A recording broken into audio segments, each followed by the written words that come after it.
Chapter 4, Curriculum Development. Just like the title infers, you're going to develop a curriculum. We're going to talk about yearly curriculums. We're going to talk about weekly units. In fact, by the time you finish this chapter, you will know or start your weekly plan assignment, your next assignment. So let's begin. What is a curriculum? A curriculum is a framework of the learning experiences that we want in PE. Yes, we want to promote physical activity. We want to promote development of skills. We want to promote physical fitness. We are going to have a written plan for the content. We want a sequence, we'll talk more about that, and a direction for the PE program. So we're going to start off with a written philosophy, and it's going to contain with a conceptual framework. It's all about the children, so it's going to be child-centered. We're going to have standards. Our activities are going to be based on these standards. We talked about the Louisiana standards, the national standards already. So embedded within this curriculum, you or we're going to have our own beliefs and goals of what we want to do. Do we want to have lifetime activities? Do we want to promote more about just movement?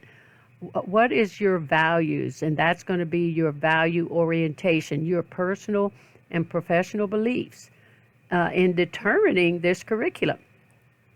One person might, like I said earlier, might want activities that are for a lifetime of physical activity.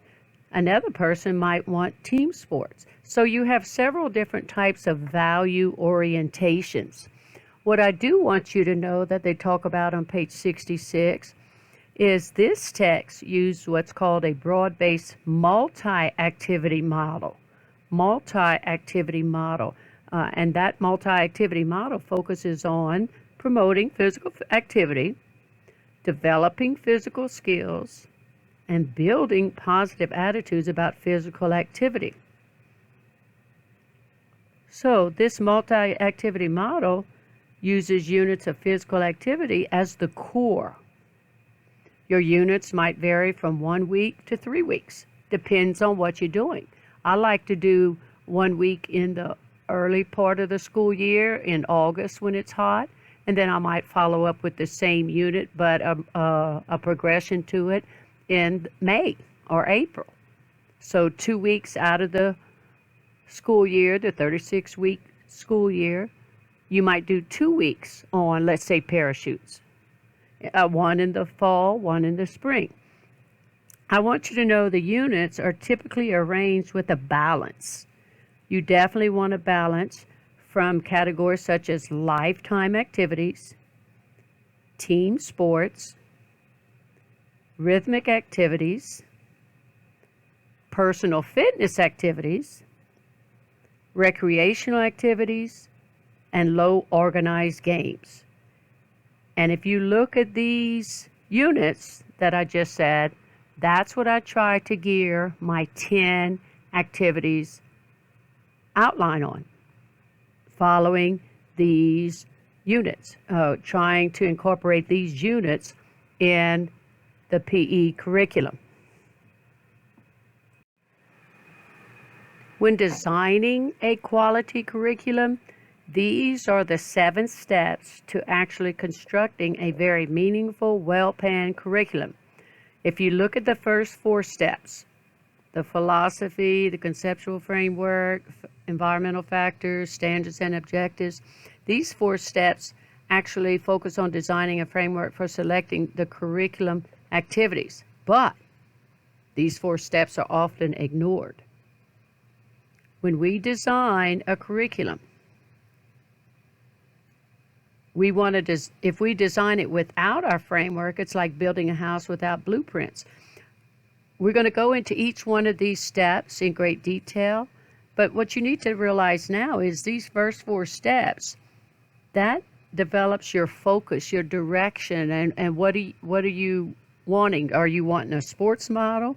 Are you wanting a multi-activity model? Or what type of curriculum do you want for PE? Step number 1, developing a guiding philosophy. This philosophy should reflect your personal beliefs about PE. What are your beliefs? What do you want physical education to be like? We have to realize that PE is part of the overall education of these children, but it's involving movement. So on page 68, they talk about 3 major and unique contributions of PE to the total school curriculum. Number 1, developing personal activity and health habits. Number 2, developing and enhancing movement competency and motor skills. And then number 3, to gain a conceptual. Conceptual is the adjective form of the word concepts, and so we're trying to get them to understand concepts, the concepts of movement principles. In other words, the why. We always need to understand the why. So it's important to write down your philosophy. What are your beliefs? And that's going to help you to determine what activities you're going to use and the framework of your curriculum. So once we write our philosophy, now step number 2 is to define what our conceptual framework is. What is conceptual framework? A series of statements that characterizes our desired curriculum. This framework directs the selection of our activities. Like I said earlier, in your philosophy, it's all about what activities. There are so many activities to choose from. That's going to be the most difficult part of what you're going to teach. And that's why I want to expose you to a wide range of activities in this class to give you a good starting point. So, these statements should help define what a child-centered developmental curriculum. For instance, the goals and the objectives are going to be appropriate for all children, endomorphs, ectomorphs, mesomorphs. So we want to have a balanced curriculum covering the fundamental skills, sports skills, games, rhythmic activities, individual and dual activities, motor skills. We want activities that will help the students reach the local and national content standards that we discussed in chapter 1 or 2. That's your Bible. That's what you're supposed to teach. You have to teach those content standards, the benchmarks and the GLEs. You have to. That's your job. So we have to make sure we meet all these criteria. The third one on this PowerPoint slide, the curriculum should include activities that enhance the cognitive and the affective domain. Cognitive and affective domain, lifelong physical activities. Oh, I skipped one, sorry. Backtrack. So the one up here is correct. Helps children develop lifelong physical activity habits. We want them to enjoy PE to where they'll want to do this for life, not just while they're in school. So where they enjoy movement. And while doing this, we want to help them understand the personal health concepts, the personal health benefits. Continuing with our step 2 conceptual framework, we want to make sure our activities enhance the mind, the cognitive learning domain, and the affective learning domain. Affective development is our feelings, our attitudes, cooperation, social skills. PE is a prime subject to be able to teach students social skills, whereas we can't do it in the classroom. We can't really do it in recess unless a problem arises and we address it, or in the cafeteria. So PE is the optimum setting for teaching our students social skills, the affective learning domain. Also, this conceptual framework should provide experiences that help all children succeed and feel satisfaction. It also should be planned. We should plan our curriculum and set it in a consistent manner and environment with other academic areas, inclusion of the academic areas into PE if we can without compromising the PE standards. It should also be presented in an educationally sound sequence. We talked about progression. It's all about progression from simple or successful to challenging and complex. And the last aspect or statement should include an appropriate means of assessment. How are we going to assess the progress of the students? Step number 3, considering your environmental factors. When you are designing your curriculum, you have to take into consideration all 6 of these, which I want you to know, these environmental factors, because this is going to determine your activities you're going to choose, the types of activities you're going to choose, and so forth. So what conditions are within your community? What environmental factors are within your community and your school district that might limit you or extend the scope of your curriculum? You might not be limited, but you might be limited. So what does your school offer? The first environmental factor is you need to have support from your principal, your school administrator. You need to inform them if there's something you need, or if you have certain goals, or you need to let the public know, or to support your program, to let you know it's just not rolling a ball out there and they play kickball all the time, but you actually do teach. Okay? Number 2, the community. Your community, the people, the climate, the cultural values, the habits in your community. Like if your city has a city league, soccer league in the fall, that's a good time to teach soccer in your PE class to support the city league. Number 3, the facilities and your equipment. What facilities do you have on campus? What facilities are available to these students off campus within the community? What equipment is available in quality and quantity? Do you have enough for your students? Most often we don't, and we have to improvise. Number 4, the laws and requirements. What laws, regulations, or requirements are there nationally or state or locally? We know about Title IX and Public Law 94-142, okay, for students with disabilities. So conforming to these laws is what it's all about. Number 5, scheduling. Are they going to have PE every day? Are the students just going to have it 2 days a week?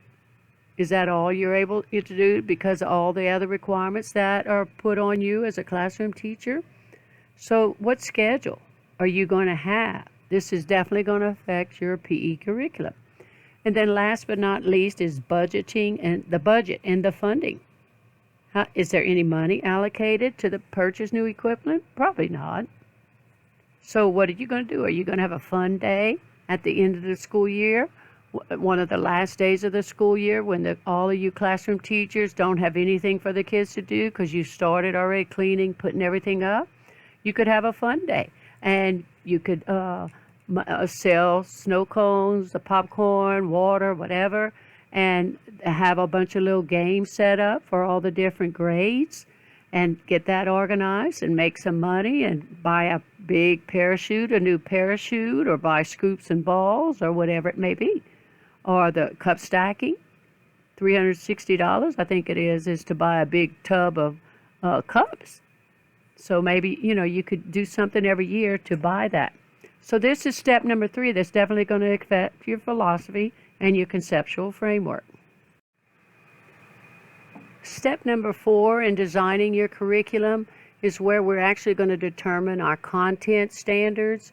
We talked about content standards in great detail in Chapter 1. I want you to know, again, that your content standards determine the direction of your PE program. We know that Shape America has identified the 5 national standards, and our Louisiana content standards align with the national standards. But I want you to know that these content standards determine the criteria for selecting the activities, the instructional activities for your curriculum. You have to meet every GLE within those content standards, and that's going to help you to determine what you are going to include in your PE curriculum, your yearly curriculum. So we need to write outcomes, or objectives, whatever word you want to call it. We want to write student-centered objectives, okay? These are statements that I indicate critical learning, and I want you to know they define what students will be able to demonstrate because of physical education. These outcomes will define what students will be able to demonstrate because of physical education. There are more specific statements than the standards, and your outcomes are usually written for all 3 learning domains. And I used to require my students to write outcomes for each PE lesson pertaining to all 3 learning domains, and then I quit doing it, I don't know how long ago, 10 years ago. But you definitely need to know these 3 learning domains, and you need to be able to differentiate between the 3. So the psychomotor domain, as you might realize, is actually our primary focus for PE, for physical educators. We have 7 levels in the psychomotor domain. So any type of movement is the psychomotor domain. The second domain I want you to know about is the cognitive domain, Bloom's taxonomy. In fact, I think I have a sheet of paper. I know I do, under resources, that lists these 6 major areas. And I want you to know these 6 major areas because you're definitely going to use this in the classroom. The lowest level is knowledge and comprehension. Then the third level is application, where you apply what they've learned. Then analysis, then synthesis, and then the most complex or the most challenging is an actual evaluation. So knowledge, comprehension, application, analysis, synthesis, evaluation. In PE, the cognitive domain I want you to know, focuses on knowing the rules. They need to know the rules and to be able to apply that knowledge. The affective domain is the third domain that I want you to know, and this deals with feelings and attitudes and values. The issue with this is you're not going to see a quick changeover like you do in the cognitive domain or the psychomotor domain. The changes are going to be more slowly because you don't know if they actually, their feelings or attitudes have changed, over time. It might take minutes, days, weeks, months, years for that to, but this is where the social skills, the feelings and attitudes come into play. Writing outcomes can be very time consuming. It can be overwhelming, okay? And this is just the tip of the iceberg for you to learn how to write your objectives or your outcomes. But we will be doing that later on for your lesson at the end of the semester. So now that we've determined our content standards and we wrote our outcomes, step 5 is talking about selecting the child-centered activities. We definitely want them to be developmentally appropriate. So how do we do that? We have to have a clear understanding of the children's urges, characteristics, and interests. So that we know what to contribute to the content standards and the student-centered outcomes. We definitely want to offer a variety of experiences and let them have numerous practice opportunities, but it's all about the contents and meeting those needs. The next slide is going to talk about the students' basic urges that I was talking about. So what are the basic urges of our students? I want you to know all 6 of these. Number 1, they want to move. These children have the urge for movement, that they are so wanting to run and move, you're going to have a hard time to slow them down. But totally opposite of how we are in college. But they want to move. So as soon as they get into the P setting, whether it's the gym, the playground, whatever, let them run, let them move, get them tired. Number 2, the urge for success and approval. So that's why you want to start off every activity with them being successful, and you show your approval to them, and then you're going to progress to challenging, because a lot of times you're going to see them say, watch me, watch me. They love to have the teacher watch them perform. Number 3, the urge for peer acceptance and social competence. This is a basic human need, peer acceptance. This is where they learn social skills in PE. Number 4, the urge to cooperate and compete. We want to teach cooperation, and we want to make sure we teach cooperation before competitive experiences, because competition is impossible when people choose not to cooperate or follow the rules. So cooperation precedes competition. The next one is the urge for physical fitness and attractiveness. The boys and girls are eager to be fit, active, and attractive. Remember those days when we were young and we wanted to be physically fit? The urge for adventure. They want to participate in something different, so we want to change it up. It might be a different size ball. We might have further distance apart, but we're going to have that progression. The urge for creativity. Let them try different ways of doing things.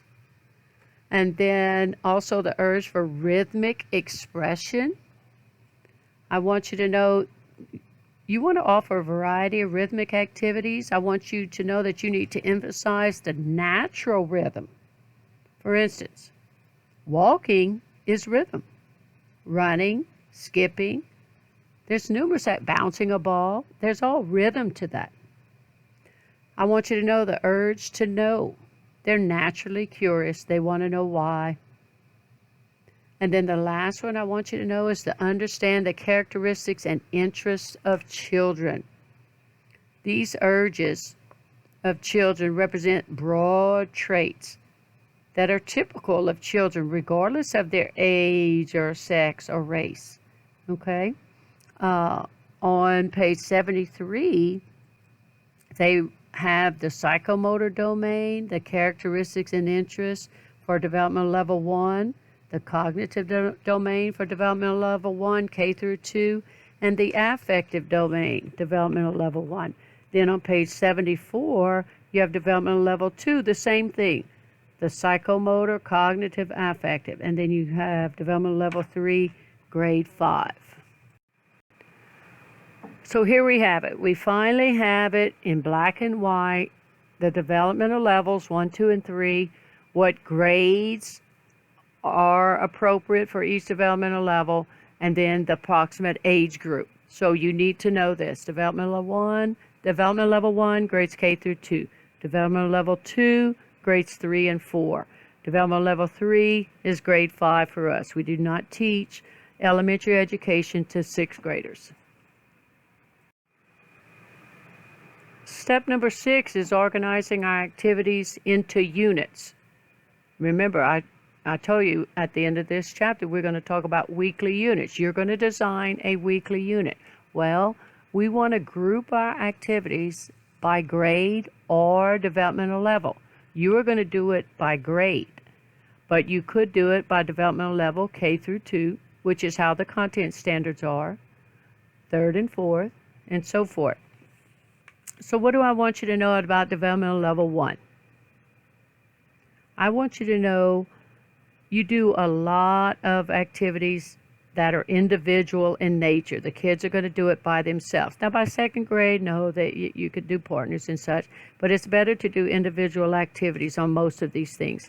Most of your learning for Developmental 1, I want you to know, centers on learning movement concepts through theme development.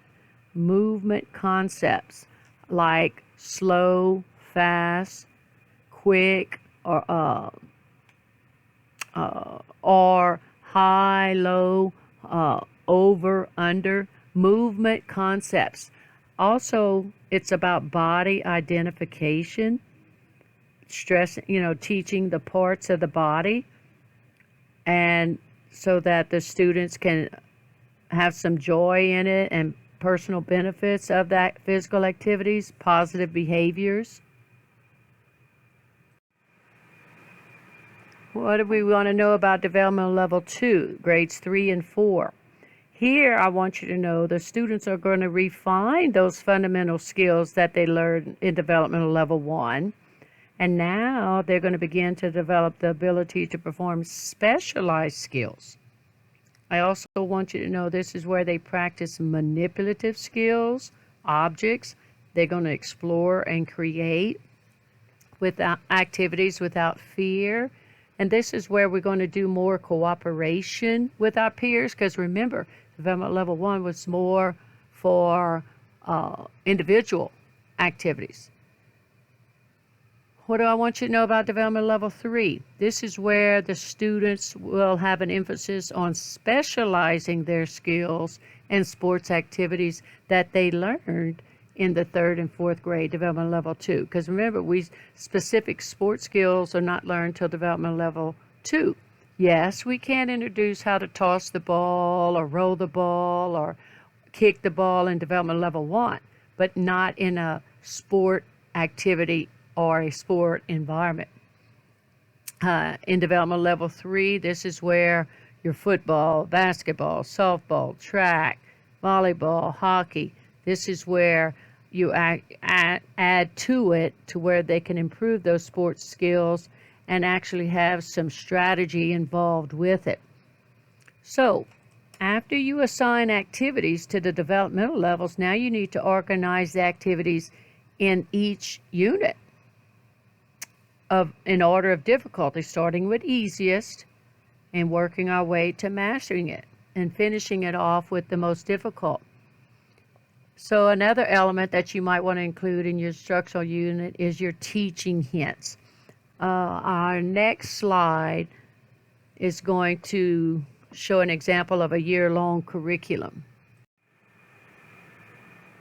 Figure 4.2 on page 77 is an example of a yearly plan broken up into weekly units. Okay, so week 1, and this is all for development level 1. How do I know that? Because it says K through 2. Okay, so you notice you have four activities.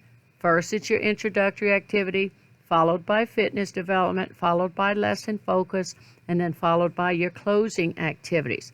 And you're thinking, oh, if this is a weekly plan, this is very easy. Well, this is not what your weekly unit plan is going to look like. This is very basic. Yours is going to be a little bit more detailed. And this type of yearly plan is a good start, but this is for your advanced PE teachers who know or who have taught, but they add to it. So on week 1, so what are they going to do Monday, Tuesday, Wednesday, Thursday, Friday for the introduction, move and freeze on signals? They're going to change it up a little bit every day. What fitness challenges are they going to have them do each day? The actual orientation and class management, what type of routines you have and such. And then toe-to-toe or whistle mixer, our whistle mixer that we do in the gym. That's exactly it, but you're going to change it up a little bit. You're not going to do the exact same thing from Monday, Tuesday, Wednesday, Thursday, and Friday. But this is an example of week 1, 2, 3, 4, and 5. So, what do I want you to know about weekly units?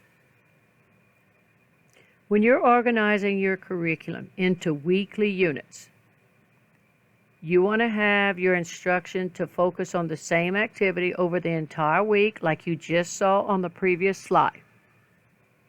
First, I want you to know, one comprehensive lesson plan will suffice for the week. But remember, this is not for your beginning teachers. This is for your novices who've been teaching for a long time and know how to do a progression and modify and so forth. Okay? What can't be covered in day 1 will be taught on day 2 of that week. Number 2, I want you to know, when you use this type of yearly curriculum, weekly unit plan, there is less orientation instruction needed after the first day. Once you teach them how to move and freeze on signal for the introductory activity on Monday, then Tuesday, all you have to do is say move and freeze, and then blah, blah, blah, blah, blah. They already know how to play it. You don't have to say it, explain it again. You always want to have safety or teaching hints to review to the students. What equipment needs, that's going to be similar from day to day, so you organize with that. So that works well with this weekly unit. Number 3, what's advantageous about these weekly units? You're going to have a progression, and the learning sequences are going to be very obvious and evident to you. You're going to see the improvement that the students do.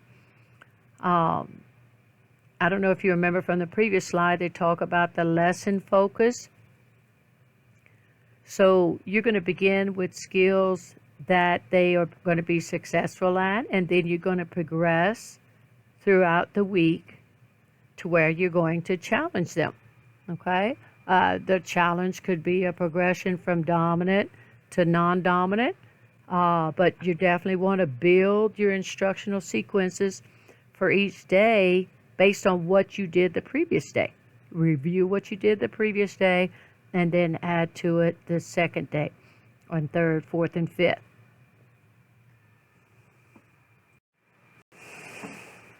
It's very important that you understand the difference between scope and sequence and balance. So you need to know these 3. What is the scope? The scope is the yearly content of the curriculum, the horizontal articulation. Horizontal articulation, the yearly content. So within, let's pick 2nd grade. Within the 2nd grade, what are you going to teach from week 1 to week 36?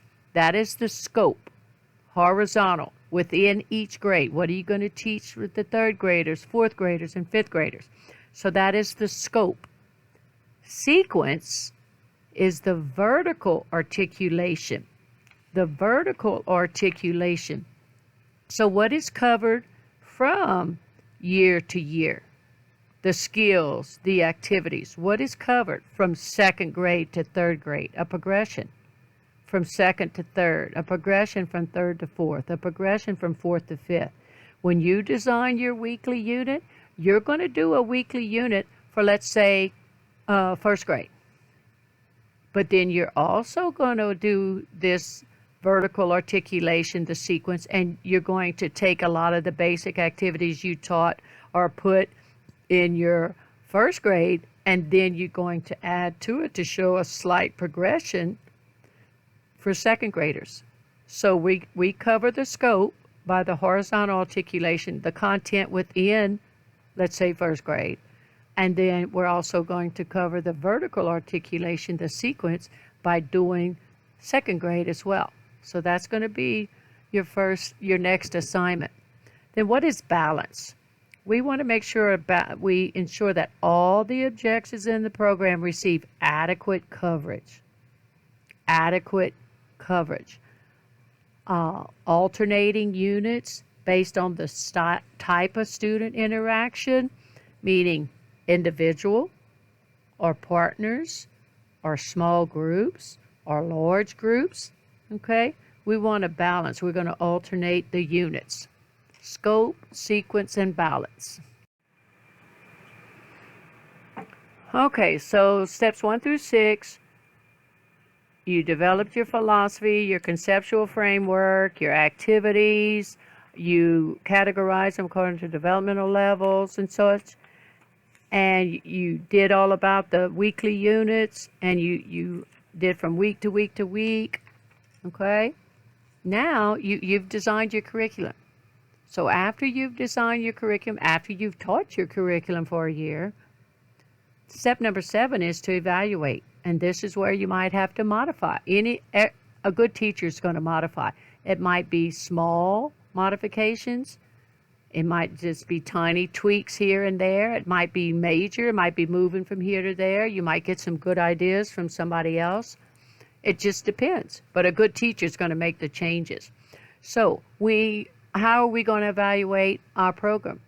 We're going to have achievement test scores where we have some skill assessments, and they have it, and I forget what chapter it's in our book.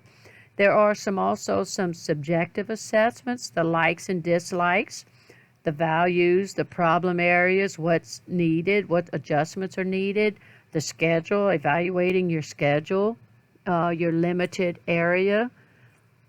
So the Center for Disease Control developed this instrument called the PCAT, the Physical Education Curriculum Analysis Tool, in which they help schools in conducting a systematic type of evaluating the standards involved in your curriculum, the content of your curriculum, what assessments you have, and so forth. So what are we doing? We're looking at the weaknesses, and we're determining the causes. So what are our takeaways from Chapter 4? Well, if we follow the steps for planning, designing, and actually implementing a comprehensive curriculum, this will help meet our objectives for the students. When we design that curriculum, every decision we make should be centered around the students. It's about the students. It's not about my comfort zone. In fact, I forgot to mention that a while ago.